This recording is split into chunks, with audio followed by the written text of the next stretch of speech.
Hello everyone. Now in our structure mechanics 1, today we are going to see our next topic, shear force, bending moment, point of contrafracture, relation between SF and BM, then after shear force diagram, bending moment diagram, and point to be kept in mind while drawing SF diagram. Now before we going to see our next topic, in a previous video we saw what is determinate beam, what is indeterminate beam, types of support, types of load and types of beam.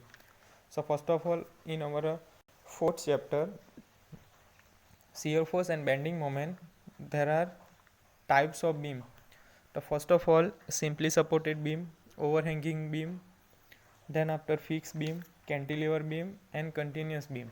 Then types of load. So different type of loads are there. Point load, it is also known as concentrated load, uniformly distributed load, uniformly varying load. So these are the different type of load. Then types of support. So there are different type of support like simple support, hinge support, roller support and fixed support. Then after we saw determinate and indeterminate beam. તો કોને કહેવાય છે determinate indeterminate? તો we know that equilibrium condition summation h equal to 0, it is summation all the horizontal force equal to 0, summation v equal to 0, all the vertical force, summation of all the vertical force are 0 and summation of m all the moment, summation of all the moment equal to 0. now કોઈ પણ બીમનું analysis કરવું હોય તો બીમની unknown quantities વિશે આપણે જાણવું જોઈએ, બરાબર, જેવી કે reaction, shear force, bending moment, slope and deflection. Now what is determinate beam and indeterminate beam? તો ડિટર્મિનેટ અને ઇનડિટર્મિનેટ બીમ કોને કહેવાય છે કે આપણે સમતોલનની ત્રણ શરતો કઈ છે, summation H equal to 0, summation V equal to 0 અને સમેશન એમ ઇક્વલ ટુ 0. તો આ ત્રણ શરતોથી આપણે જે બીમનું એનાલિસિસ કરી શકાય, મતલબ અભ્યાસ કરી શકાય, એ બીમને શું કહેવાય છે? Statically indeterminate beam. અને વાઇસ વર્સા કે ઇક્વિલિબ્રિયમ કન્ડિશનથી જે બીમનું એનાલિસિસ નથી કરી શકાતું, તો એવા બીમને શું કહેવાય છે? Statically indeterminate beam. તો કયા કયા બીમ છે સ્ટેટિકલી ઇનડિટર્મિનેટ બીમ? તો સાદી રીતે ટેકવેલ બીમ, કેન્ટિલિવર બીમ અને ઓવરહેંગ બીમ, આ બધા બીમો સ્ટેટિકલી ડિટર્મિનેટ બીમ છે. ધેન સ્ટેટિકલી ઇનડિટર્મિનેટ બીમ કયા કયા છે? તો fix beam, continuous beam and prop cantilever beam. Now degree of static indeterminacy, બરાબર. તો કઈ રીતે ફાઇન કરવાનું? તો ડિગ્રી ઓફ ઇનડિટર્મિનન્સી તમે ફાઇન કરવા માટે આપણી પાસે ઇક્વેશન છે number of unknown minus number of static equilibrium equation, બરાબર છે. નંબર ઓફ અનનોન અને minus number of static equilibrium condition, it is 3. Now than after જોયું હતું કે સપોર્ટ આગળ કયા કયા રિએક્શન મળે છે, બરાબર. કે સપોઝ કોઈ સિમ્પલ સપોર્ટ હશે તો આપણને વર્ટિકલ રિએક્શન મળશે, હોરિઝોન્ટલ રિએક્શન મળશે, બરાબર છે. રોલર સપોર્ટ હશે તો આપણને માત્ર વર્ટિકલ રિએક્શન મળશે.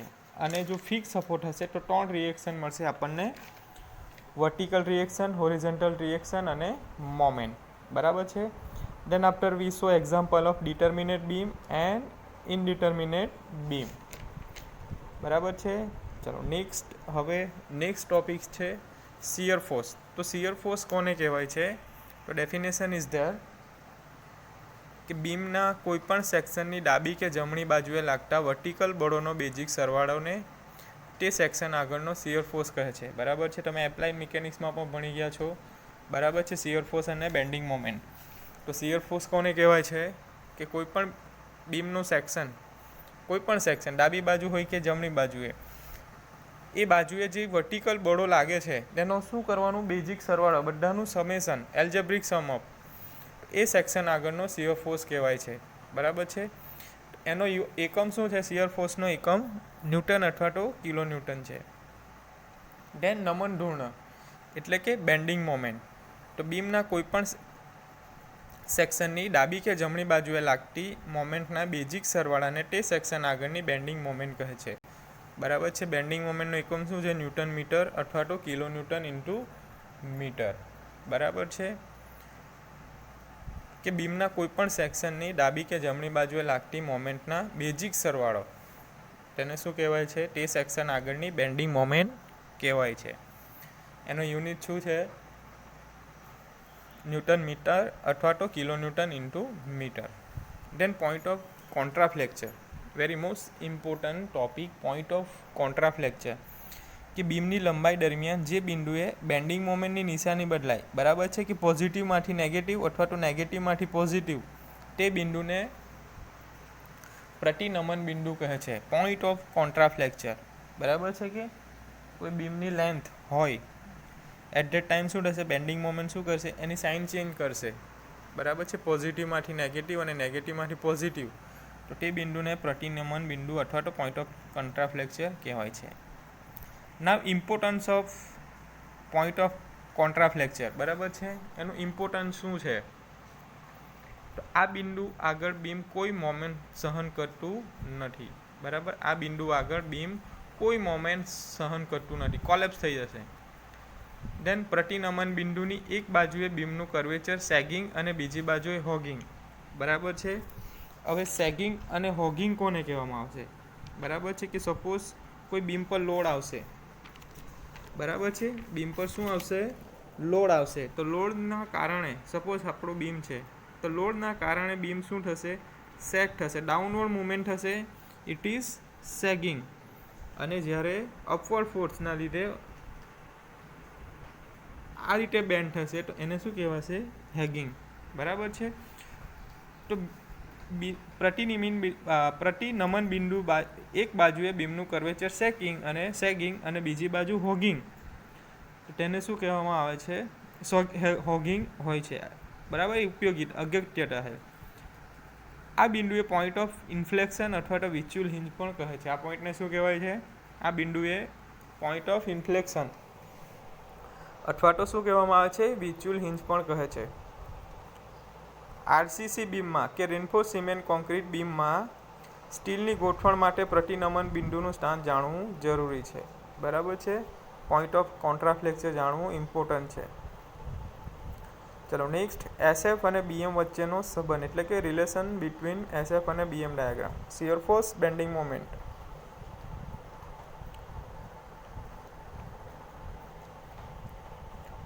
So first is shear force, બદલવાનો દર લોડની તીવ્રતા જેટલો હોય છે, ઇન્ટેન્સિટી ઓફ લોડ, બરાબર છે. એનો શિયર ફોર્સ બદલવાનો દર શેના પર ડિપેન્ડ છે? Intensity of load. Delta F upon delta X equal to W.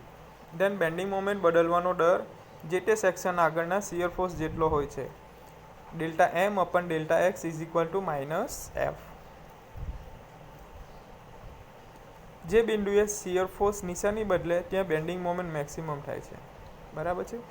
જે પોઈન્ટ ઉપર શિયર ફોર્સ નિશાની બદલાય, બરાબર છે, એટલે કે પોઝિટિવમાંથી નેગેટિવ અથવા નેગેટિવમાંથી positive, at that time bending moment શું થશે? મેક્સિમમ બનશે. બેન્ડિંગ મોમેન્ટ મેક્સિમમ બનશે, એટલે કે બેન્ડિંગ મોમેન્ટનો કર્વનો ઢાળ શૂન્ય થાય છે. દેન શિયર ફોર્સ ડાયાગ્રામ, કર્ટન બળ આલેખ. તો શિયર ફોર્સ ડાયાગ્રામ કોને કહેવાય? કે બીમની લંબાઈ દરમિયાન અગત્યના બિંદુઓએ શિયર ફોર્સની કિંમતો મેળવી, પ્લસ કિંમતો બેઝલાઇનની ઉપર અને નેગેટિવ કિંમતો બેઝલાઇનની નીચે મૂકી આ બિંદુઓને જોડતા મળતા કર્વને કર્તન બળ આલેખ કહે છે. શિયર ફોર્સ ડાયાગ્રામ, બરાબર છે, કે સપોઝ કોઈ બીમ છે, એના પર શું આવશે? લોડ આવશે. લોડના લીધે બીમની અંદર ડિફ્લેક્શન આવશે. તો એ ડિફ્લેક્શનના લીધે આપણે શિયર ફોર્સ ડાયાગ્રામ ડ્રો કરવાનો છે. તો એ શિયર ફોર્સ ડાયાગ્રામ કોને કહેવામાં આવે છે? તો બીમની લંબાઈ દરમિયાન અગત્યના બિંદુએ શિયર ફોર્સની કિંમતો મેળવી, બરાબર. જ્યાં લોડ લાગશે એટ ધેટ ટાઈમ આપણે શું મેળવશું? શિયર ફોર્સની કિંમત, વેલ્યુ ઓફ શિયર ફોર્સ. તો પ્લસ કિંમતો બેઝલાઇનની ઉપર, જે બેઝલાઇન આપણે ડ્રો કરેલું છે, બરાબર છે, એની ઉપર પ્લસ અને નીચે નેગેટિવ, બેઝલાઇનની નીચે નેગેટિવ. તો આ બિંદુને જોડતા કર્વને શું કહેવાય છે? નમન ધૂર્ણ આલેખ કહે છે. કર્ટન બળ આલેખ કહે છે.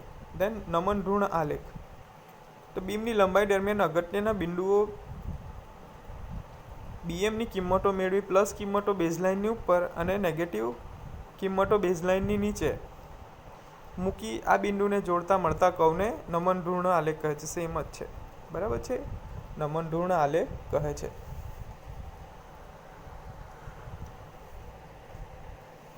Now next is shear force diagram. દોરતી વખતે ધ્યાનમાં રાખવાની બાબતો કે points to be kept in mind while drawing SF diagram. તો કયા કયા પોઈન્ટ આપણે કન્સિડર કરવાના છે શિયર ફોર્સ ડ્રો કરતી વખતે? તો બીમની જે લંબાઈ ઉપર ભાર લાગતો ન હોય તે ભાગમાં શિયર ફોર્સ ડાયાગ્રામની લાઇન સેટી જ આવે, એટલે કે શિયર ફોર્સનું મૂલ્ય અચળ રહે છે, બરાબર. યુડીએલ લાગતો હોય તે ભાગમાં શિયર ફોર્સ ડાયાગ્રામમાં ત્રાસી લાઇન આવશે. બીમના જે સેક્શન આગળ બિંદુ ભાર લાગે ત્યાં SF ડાયાગ્રામ ઊભી લાઇન આવશે, બરાબર. કે બીમની જે લંબાઈ પર ભાર લાગતો હોય તે ભાગમાં શિયર ફોર્સ ડાયાગ્રામની લાઇન કેવી હશે? ક્ષિતિજ એટલે કે વર્ટિકલ, એટલે કે એસએફનું મૂલ્ય કોન્સ્ટન્ટ રહે છે. અને યુડીએલ લાગતો હોય તે ભાગમાં શિયર ડાયાગ્રામ ઇન્ક્લાઇન લાઇન આવશે, બરાબર છે. આ રીતે ઇન્ક્લાઇન લાઇન અને પોઈન્ટ લોડ હશે તો ઇન્ક્લાઇન લાઇન એટલે ક્ષિતિજ આવશે. અને બીમના જે સેક્શન આગળ બિંદુ ભાર લાગે ત્યાં SF ડાયાગ્રામ ઊભી લાઇન આવે છે.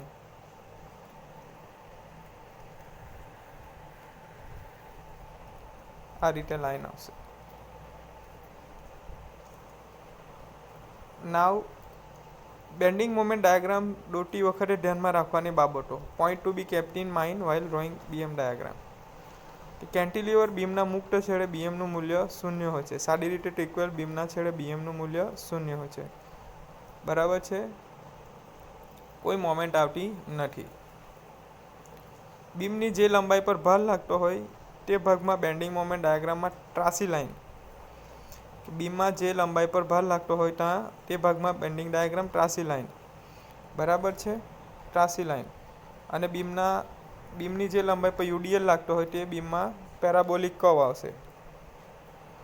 જે બિંદુએ એસએફની નિશાની બદલાય તે બિંદુએ બીએમનું મૂલ્ય મહત્તમ હોય છે, મેક્સિમમ, બરાબર છે. તો આમ કેપ્ટ ઇન માઇન્ડ પોઈન્ટ જે બી છે એ યાદ રાખો, વેરી મોસ્ટ ઇમ્પોર્ટન્ટ, એક્ઝામ્પલમાં કામ આવશે.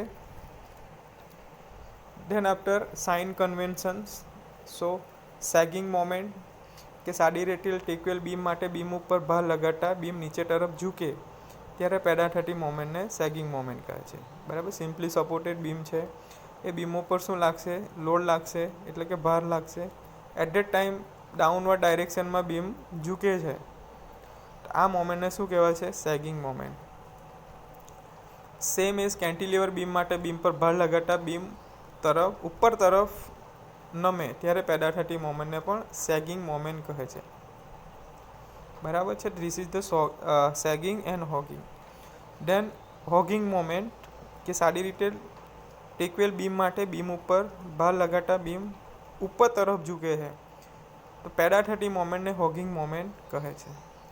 કેન્ટિલીવર બીમ માટે બીમ ઉપર ભાર લગાડતા બીમ નીચે તરફ નમે ત્યારે પેદા થતી મોમેન્ટને પણ હોગિંગ મોમેન્ટ કહે છે. યાદ રાખો કે કેન્ટિલીવર બીમ માટે બીમ પર જ્યારે ભાર લાગશે ત્યારે બીમનું શું થશે? નીચે તરફ નમન થશે, ત્યારે પેદા થતી મોમેન્ટને પણ હોગિંગ મોમેન્ટ કહે છે. ચાલો હવે નેક્સ્ટ છે સેગિંગ અને હોગિંગ બેન્ડિંગ મોમેન્ટની અગત્યતા. Importance of sagging and hogging moment. Bending moment. તો બેન્ડિંગ મોમેન્ટમાં બીમના નીચેના ભાગમાં ટેન્શન અને ઉપરના ભાગમાં કમ્પ્રેશન પેદા થાય છે, બરાબર છે. યાદ રાખો કે બીમના નીચેના ભાગમાં ટેન્શન અને ઉપરના ભાગમાં કમ્પ્રેશન પેદા થાય છે, જેથી બીમમાં સ્ટીલ નીચેના ભાગમાં મૂકવામાં આવે છે જે ટેન્શન સહન કરે છે, દાખલા તરીકે simply supported beam. Then after hogging bending મોમેન્ટમાં બીમના ઉપરના ભાગમાં ટેન્શન અને નીચેના ભાગમાં કમ્પ્રેશન, જેથી બીમના સ્ટીલ ઉપરના ભાગમાં મૂકવામાં આવે છે જે ટેન્શન સહન કરે છે, દાખલા તરીકે કેન્ટિલીવર બીમ, બરાબર છે. તો it is very most important topic, બરાબર છે. તો યાદ રાખો, first of all shear force કોને કહેવાય, બેન્ડિંગ મોમેન્ટ કોને કહેવાય અને પોઈન્ટ ઓફ કોન્ટ્રાફ્લેક્ચર કોને કહેવાય. તો બીમના કોઈપણ સેક્શનની ડાબી કે જમણી બાજુએ લગાવેલા વર્ટિકલ બળોનો બેઝિક સરવાળો તે સેક્શન આગળનો શિયર ફોર્સ કહે છે. અને નમન ધૂર્ણ મોમેન્ટ કે કોઈ પણ સેક્શનની ડાબી કે જમણી બાજુએ લાગતી મોમેન્ટના બેઝિક સરવાળાને જે તે સેક્શન આગળની બેન્ડિંગ મોમેન્ટ કહે છે અને યુનિટ છે ન્યૂટન મીટર અથવા તો kilo newton into metre. So it is very most important topic.